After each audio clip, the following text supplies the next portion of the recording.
Okay, so I'm going to go ahead and pick up and complete lecture from today so we don't get behind. So I'm going to complete on chapter 2. We're going to pick up on page 19. Again, this is the table 2.2 is the non-rights of drug administration. Again, we want to make sure that you do know those and understand those.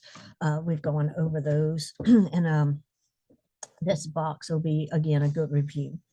So as we continue on, we talk about the state laws and the healthcare agency policy. So the Nurse Practice Act is going to be what tells you what you can and cannot do as a nurse. Okay, so including if there's specific medications that you can or cannot give as an LPN. All right, so I'm gonna go ahead and share my screen, and I'm just gonna go from the book versus the PowerPoint. All right, so there we go. All right, so again, when we talk about the state law and healthcare agency policies, again, when you talk about the Nurse Practice Act, that is going to be on your state board website. So if you go out of state to practice, then you want to make sure that you are looking at your Nurse Practice Act and what you're able to do in that state, because every state is going to vary a little bit depending on what their state has approved for you to be able to do as a PN. Also, anytime that you are unsure if you can do anything, we talked about this before, you're always going to refer back to the Nurse Practice Act, okay, what you can and cannot do. But ultimately, it goes by the policy of your facility. So if the Nurse Practice Act says that you can push IV drugs, but the facility says you cannot, then you can legally not, because it goes by that healthcare facilities policy. So it's your again, your professional responsibility to give the drugs correctly, to make sure that you're following those non-rights, and that if the medications do not work, if you're not getting the results that you want, or if your patient's having adverse reactions, then these things need to be reported to the doctor. Something I want to see where I am on here. Let's see, I'm actually on page 19 now. Let's see. Okay, so I'm here under professional responsibility. All right, and then also, as we talked about earlier today, it's also you need to be making, not making, but if you make an error or you do something that's or you miss a medication or you give a wrong medication, you have to take that accountability. Okay, that is part of taking ownership of being a nurse and taking ownership of your professional responsibility as a nurse. So you also want to make sure that, again, you go back to that nursing process. Remember, that nursing process you're going to be using for everything. So you're going to be assessing that patient first, how it relates to their medications, making that plan, the plan, the goal, those interventions, and then evaluating at the end.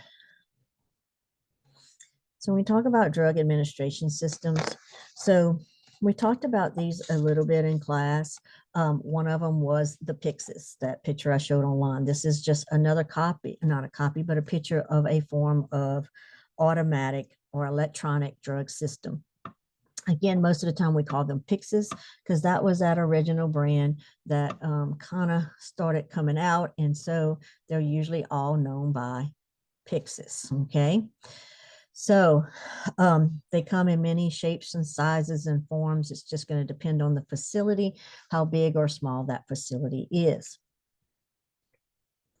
One good thing about the Pyxis is that all medications within that Pyxis is put in under the patient's name, and you cannot pull out medications that don't belong to that patient without doing an override. And an override, you're going to need an additional person to witness that override.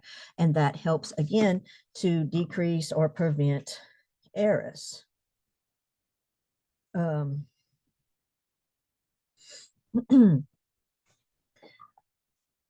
So when we also look, if we go back this way, this is a medication, Cardex, okay? And so this is an example of, this has been used for many years, and what it does is it keeps the patient's information, the orders and everything kind of up to date. And this used to be a handwritten thing, okay?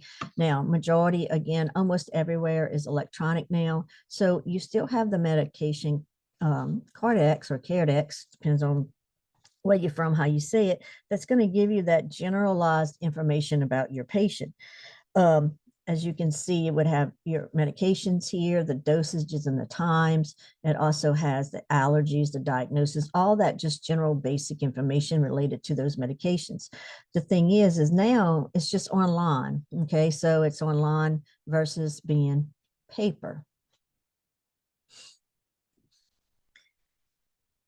So as we look at right here, this is a handheld scanner for medication administration, and a lot of your big hospitals have this as part of med administration. So what happens is every pill is in a separate small little punch out card thing. I can't think of the name of it, but they're each individually wrapped and they have a barcode on there. So when you go into the patient's room, you scan the patient's armband and then you scan each medication. If that patient is not prescribed that medication, then it will show a message that will pop up and say, you know, no order found for this medication. So at that point, you would stop and go and see, okay, is there an order? Was there an order that's DC? Did I pull the wrong medicine by mistake out of the Pyxis? Example, a couple of nights ago in my clinical group, the student, as we're going over his meds, he says, I found the nurse pulled a wrong pill. So I said, well, let's go to the Pyxis and let's pull the right medication. Well, as we're doing that and we pull out the slot to pull out the right medication, somebody had stuck the pills that belonged in the slot next to it into the slot to where the nurse had pulled out the medication. So we tend sometimes, as we're pulling those meds, is we're just pulling from the slots and we don't really look at them until we sit down to review our meds for our med pass, which is a step that that can prevent med errors. So if you're looking at those drugs as you're pulling them out those slots, you should be looking to see, do I have the correct drug and the correct dosage? All right, so when we talk about med errors, the three most common points of where med errors happen is during the drug preparation. So when I'm getting the drug out the Pyxis, when I'm pulling it up, when I'm getting it together to go get to the patient, when I'm bringing the drug to the patient. So remember the example I gave y'all the other night to where the student walked in into the wrong room. She had all the correct meds for her patient, but when she went down the hall to give it, she walked into the wrong room and gave it to the wrong patient, and then given it the drug to the patient. So those are going to be the three main areas that we see drug errors.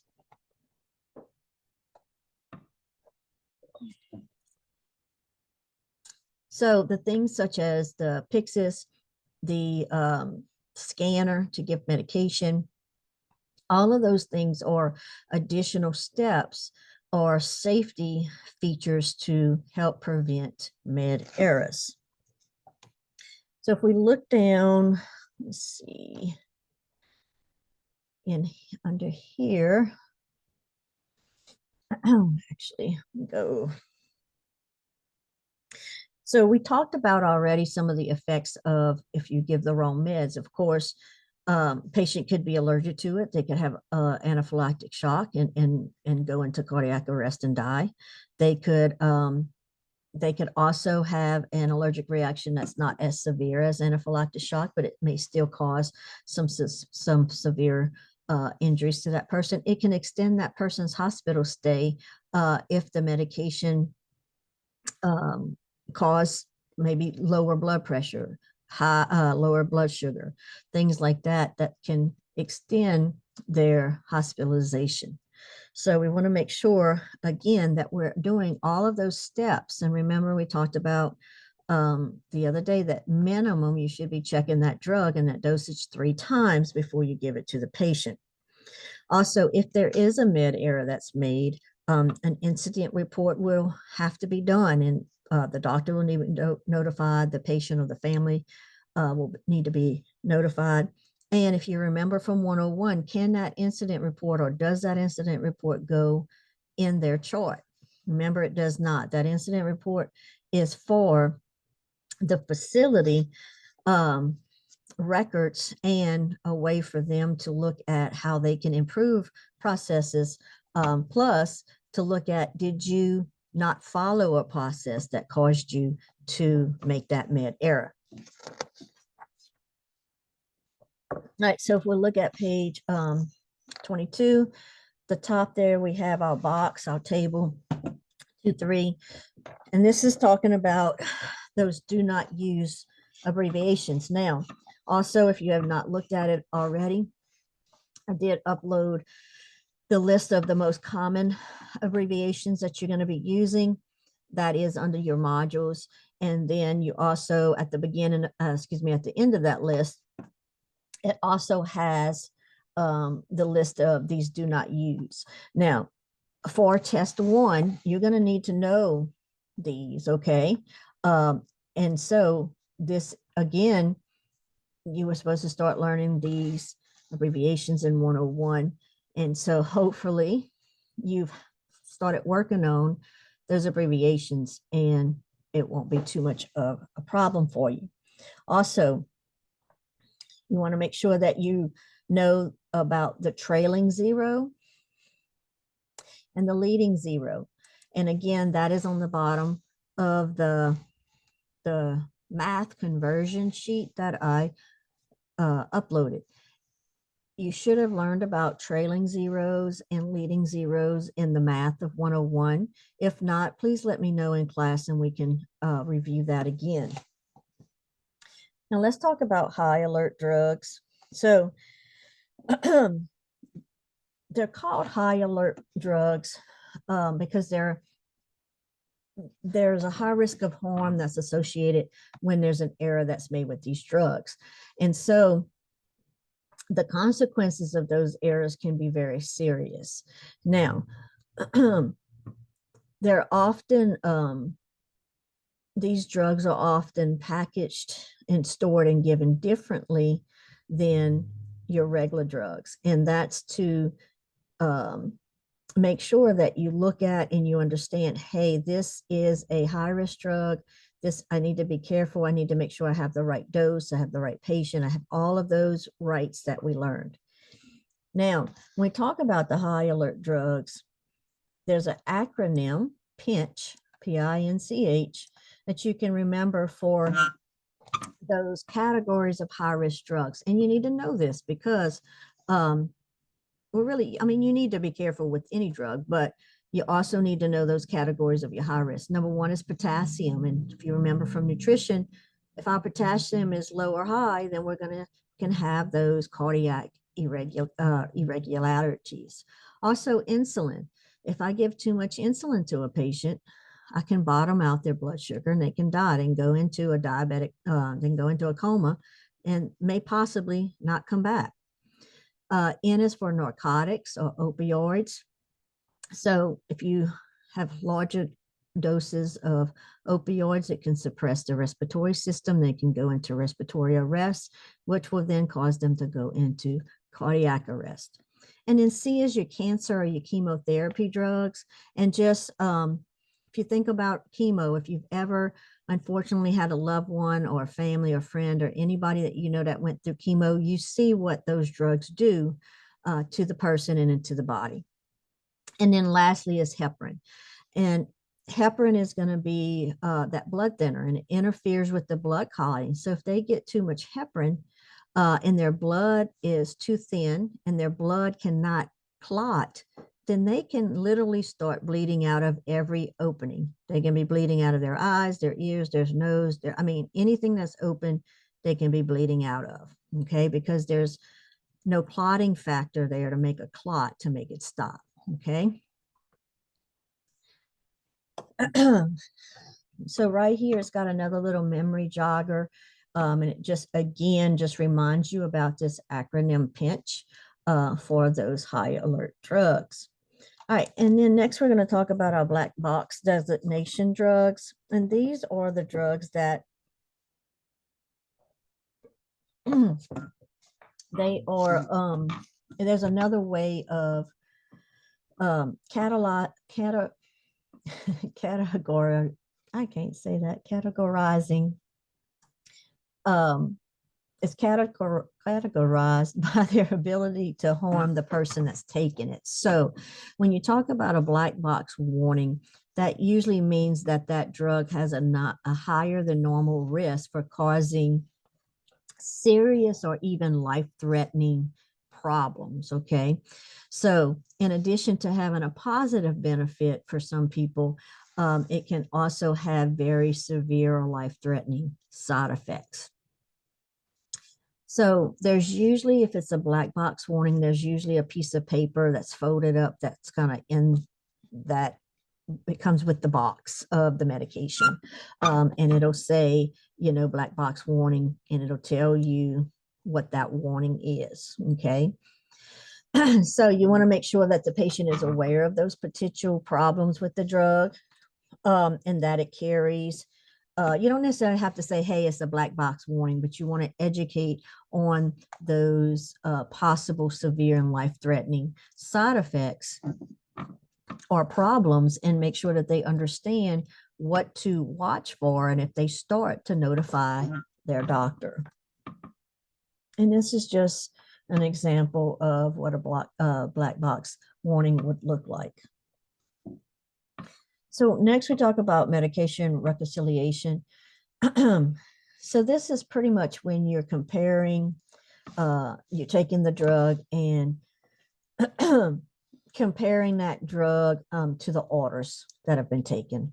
Okay, so you're making sure that the order that the doctor put in, or the order that the doctor wrote, has been transcribed to the MAR correctly.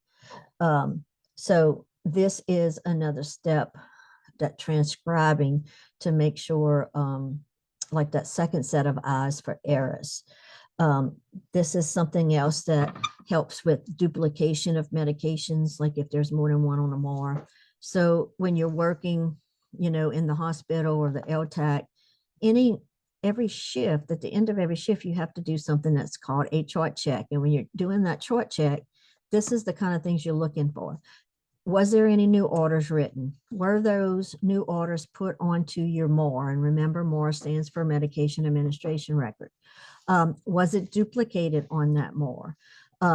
Was it not put on there? Okay, you want to make sure that it's there, to make sure that it's written correctly, it's on there, so the patient can get that medication. The other thing is, it's usually the night nurse's responsibility of any new MARs that come in. If you're on paper, okay, if you're on paper, those new MARs come in at night, and that nurse has to compare the new MAR and the old MAR, making sure that everything is there, okay? You also want to make sure that your patients have a list of their most current meds, especially as they start to get older, more meds are starting to be added. You want to make sure that they have a current updated list. And you'll see, you know, a lot of the elderly, they really don't know what they're on. They'll tell you, I take a yellow, a blue, and a pink pill in the morning.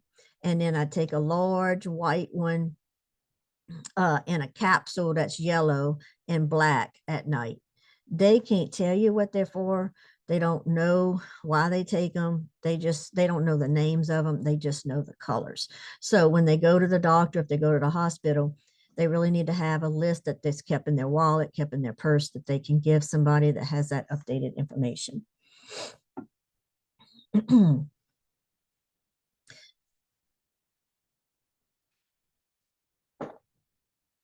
The last section of this chapter talks about protection of the healthcare worker. And so this is really just going back to infection control, sharp safety, all of those things that we talked about in micro. And so you just want to make sure that you are following the procedures when it comes to disposing needles. When you give an injection, you should give that injection and immediately put the needle in the sharps container. You should never break needles. You should never recap your needles. And whenever possible, you should try to use safety needles.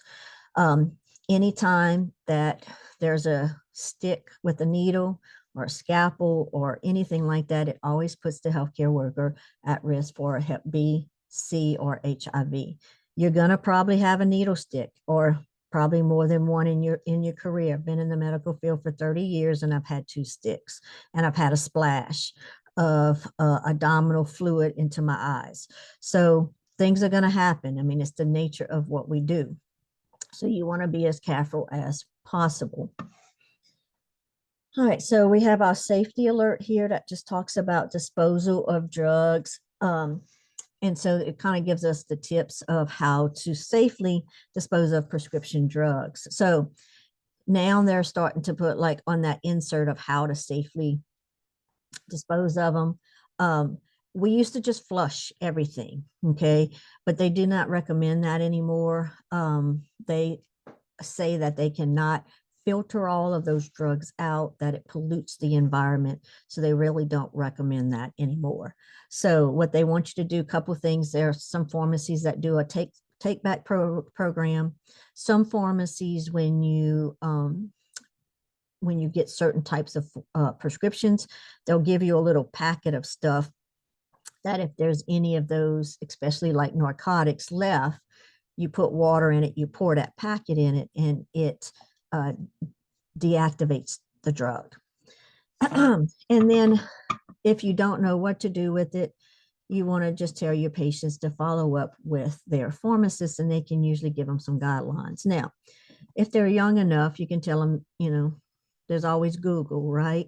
So, but you want to make sure that they're disposing of them good, properly. When I did hospice home care, what we would do is I would carry around little Ziploc bags half full of cat litter. Our agency filled them and kept them in our supplies. We would bring them when we did a death visit. We would crush those meds, not crush them. We would dissolve the meds, pour them in the cat litter, mix it up. It makes it into a paste, and then you throw it away. So there's different ways of getting rid of them. All right, so that's going to be it for chapter 2. Please, as you any questions that you had from this section, write it down and we'll go over them on Monday.